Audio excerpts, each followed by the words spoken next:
My first time I saw rap was in Charles Gallery in Harlem, from the 371 and Disco Fever and all these places where it really emerged. I was inspired by it from a cultural standpoint. I mean, it was the whole lifestyle and attitude thing that came from it. The middle class were very upset with it. You know, anybody who had one step out of the ghetto didn't like it very much. Couldn't take it to any midtown clubs. Those clubs, you had to wear shoes.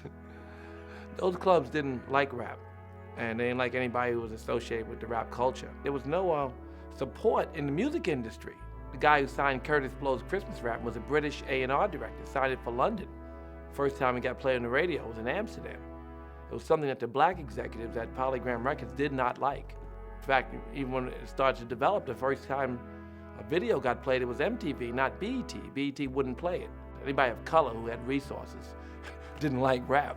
You know, someone brings out too much of the truth, it's blinding to us. And rappers are blinding a lot of middle-class blacks, and certainly the rest of America, shocked. Can't believe they talk like that. Almost can't believe they live like that. The authentic expression of what's going on in the minds of the poor people is shocking sometimes. The language they use. It's real language, and we all know it and we all hear it, but we try to distance ourselves from it when we get in a proper, kind of environment. And so there's hip-hop now reminding us of our reality, the one that we're escaping and the one that's being left behind. They want to act as if we don't talk about it, it doesn't exist. If the struggle, if these people doesn't come out through rap, it doesn't come out at all. If they don't say fuck the police, then we'll never have a dialogue between police and community. If they don't talk about the sexism in our society, sometimes we don't even mention that it exists either. The violence in our communities that we ignore, that's a reality. It's existed for a very long time, and suddenly it's a big news story because a few rappers expose a mindset that's in our communities that's sad, and I believe that mindset has to come up and bubble up, and we have to discuss it and come up with solutions.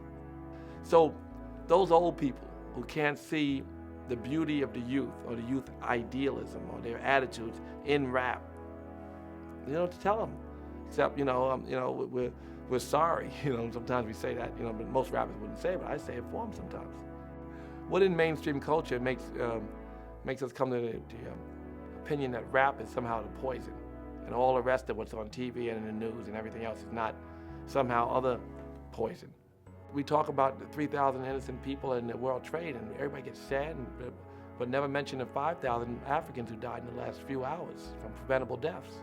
It's difficult for you to talk about the gangster rappers and never mention your gangster government.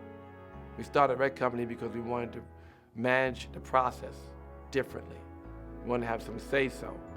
We wanted to make albums, not just singles. We wanted to develop artists that had lasting and stable careers, not just like disco records. I mean, disco mentality managed a lot of the early rap. And you know what? The people who thought that they had a record and not a star. We saw the Beastie Boys were stars. We saw LL Cool J, Slick Rick, whoever, Public Enemy. They were stars. They weren't just records. Having spent my whole life loving and appreciating the culture, I see what great contributions it makes. It's made to society today, and what it's done for race relations. To see the Beastie Boys were going on tour with Run DMC early on, what that meant.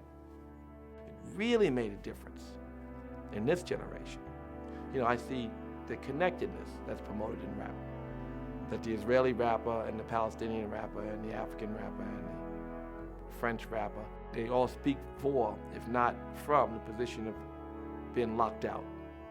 And here they are connected and appreciating each other, where they were never before.